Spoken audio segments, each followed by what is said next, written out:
Ow! There's a lot of dumbass criminals to talk about, baby. It's the whacked out news. People breaking the law. Ha-ha, fighting in the nude. Ha, drunk people pooping in the street. Ha-ha, it's the whacked out news. So many people on meth. Ow! The footage is unbelievable of that Boeing plane that was carrying 242 people that crashed shortly after takeoff in India. It's pretty insane to try to figure out what exactly was going on because the plane, which is a 787 Dreamliner, was headed for London and it takes off. The landing gear is still down, which seemed a bit odd. And then it looks like it should be rising. It just kind of stays and then it just slowly descends into, I guess, what was an apartment complex or something because some people on the ground died. And this is what's terrible. 242 people were on that thing and basically all but one passenger and 18 people on the ground hurt, injured.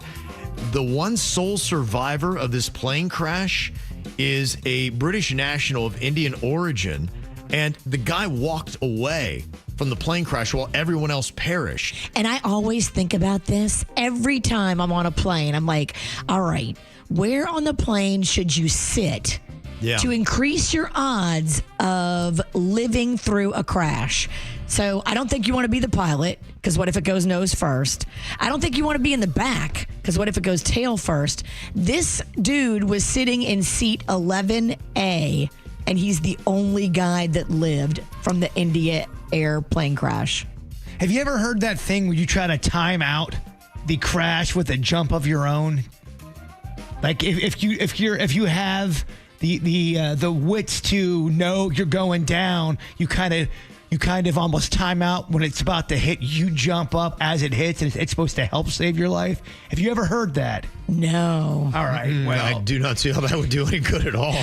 I mean, this plane was probably dropping at a really high rate of speed. I think it's a low percentage move. I don't think it's going to always work, but if you're trying to fight and claw. Hey, give it a shot. That's what I was told. Good luck. I was told a lot of lies growing up. Well, what they tell you to do is actually put your head between your knees, and the flight attendants, when they know you're going down, they just yell, brace, brace, brace. It's horrifying. It's horrifying because it's what you hear over the loudspeaker on the plane as the plane is going down. I would not want brace, that. brace, brace. It also means poop your pants, poop your pants. Yeah. It's horrifying. So this guy was in an emergency row, and they say when the plane crashed, it split, and it threw him safely from the following blast that claimed the life of all the other passengers. He was in the emergency row.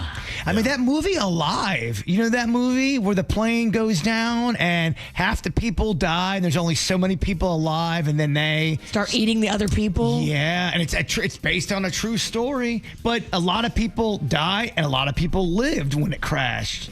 I think it depends on where you're at. I think I'm going to ask to sit in that exit row. Give me 11A. I'll take 11A, please. That's going to be the most coveted seat on every plane for the next few weeks. But it's right by the crapper. That's fine. I'd rather smell poo and live. There's a video that is now going viral of an Air India passenger that was showing that nothing was working on the plane before the doomed flight took off. They already had problems with like the electronics. If and maybe this video is legit and pans out, here's what they had to say. We are almost about to taxi, but this AC is not working. And as usual, your TV screens are also not working. Neither this button for calling the cabin crew. Nothing is working. Nothing. Not even the light is working. Wow. all the electronics weren't working properly. You said the landing gear was still down. Yeah, it looks like they, Maybe there was some kind of bug in the system of this plane. Well, you just wonder how they were able to go any further, how that wasn't detected. And also, Air India, like, what are their planes all about? I don't know. I've never flown Air India, but I can tell you domestically, you know, a lot of times these airlines that offer super cheap flights. Yeah. They buy the planes when your Deltas and your Americans are done with them, and they refurbish them, and then that's how they have such great flight rates, because it's not new planes. Are Air India planes new planes? I don't think this was. Yeah, I don't know what anything about it, but you'll be hearing more about it, because obviously they're going to have to look into it to find out what exactly was going on with it. The gentleman talking, was that a passenger, or was that somebody? Passenger. Passenger. That guy's dead. You wonder if anybody knew before, going, this is out, but let's go ahead and do it anyway. Well, he's calling out stuff from the cabin. I wonder if the pilots in the cockpit knew that some of the electric stuff wasn't working.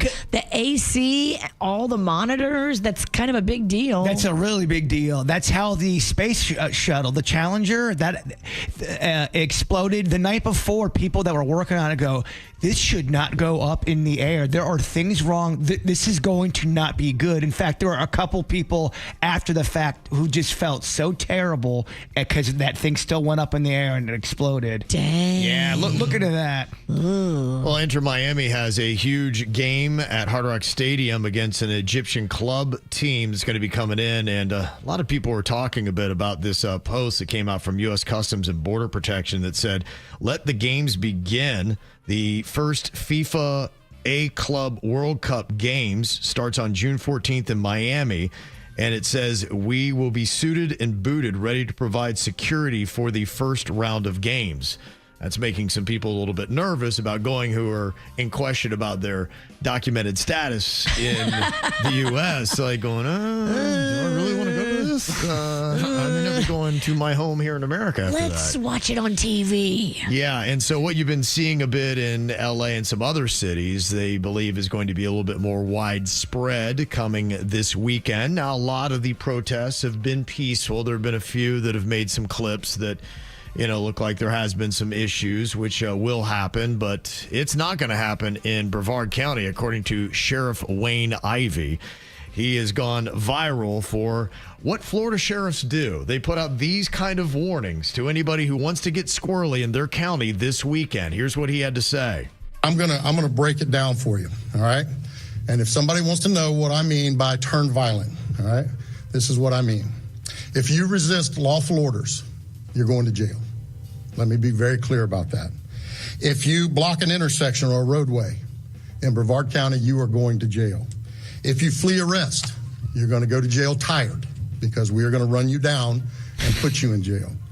If you try to mob rule a car in Brevard County, gathering around it, refusing to let the driver leave, in our county, you're most likely going to get run over and dragged across the street. If you spit on us, you're going to the hospital and in jail. If you hit one of us, you're going to the hospital and jail, and most likely get bitten by one of our big, beautiful dogs that we have here. Right in that ass cheek, where we've trained him to rip the flesh from your bone. Yeah, there's certain counties where Brevard, Polk, just this thing. These aren't the counties that get squirrely. Don't play. Those sheriffs don't play it, and he's not done. Listen to the final mic drop here from Sheriff Wayne Ivey. If you throw a brick, a firebomb, or point a gun at one of our deputies, we will be notifying your family where to collect your remains at, because we will kill you graveyard dead. I'm not going to play. This has got to stop. We will kill you graveyard dead. Okay, all right. Don't mess around. Okay. Did you see the video of the police shooting the journalist, the female journalist? Yeah, with the rubber bullets. Rubber bullet. Yeah, the Australian journalist. Yeah. I didn't see that. Female. What was she? She was just reporting, and she was in the area where they wanted people to back up, but she had her back to the guy that shot her, and you can clearly see in the live shot, the camera is facing the guy that's pointing the gun at the journalist on purpose, and biff, hits her with a rubber bullet. Did she go, this just in? No, she screamed. Yeah, I was And our own governor, Ron DeSantis, has also let you know what happens if you would happen to be driving. And that thing where he's talking about where if a mob gets around your car and you can't go forward and you feel uncomfortable and trapped like something might happen. Here's how our governor says to handle it. And we also have a policy that if you're driving on one of those streets and a mob comes and surrounds your vehicle and threatens you, you have a right to flee for your safety. And so if you drive off and you hit one of these people, that's their fault for impinging on you. You don't have to sit there and just be a sitting duck and let the mob grab you out of your car and drag you through the streets. You have a right to defend yourself in Florida. Okay, well, let's just all be cool. Can we do that this weekend? We're going to protest, do it peacefully, and let's not surround people's cars. Don't surround the car.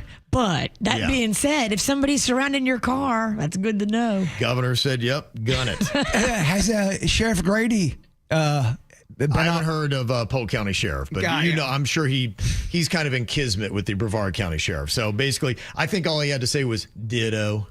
Those two see each other and they just knuckle bump. Yeah. Graveyard dead. Well, Jerome Stepp, a Family Dollar employee, was arrested for shooting a man in the buttocks suspected of stealing merchandise from the store. Damn, Dollar General people packing? Yeah. The incident took place near the west side of Indianapolis, with police responding to a theft in progress at the Family Dollar location on West Michigan Street.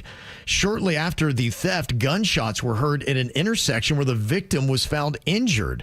Witnesses provided descriptions of the shooter and their vehicle, leading officers back to the store where Stepp and another employee, his fiancee, were identified. Stepp allegedly fired warning shots to recover the stolen merchandise, resulting in the thief dropping it and being hit by a second shot. Oh, my. This employee is going to be in some trouble. I don't think you can go gunning down the Family Dollar thieves. Wow. Yeah.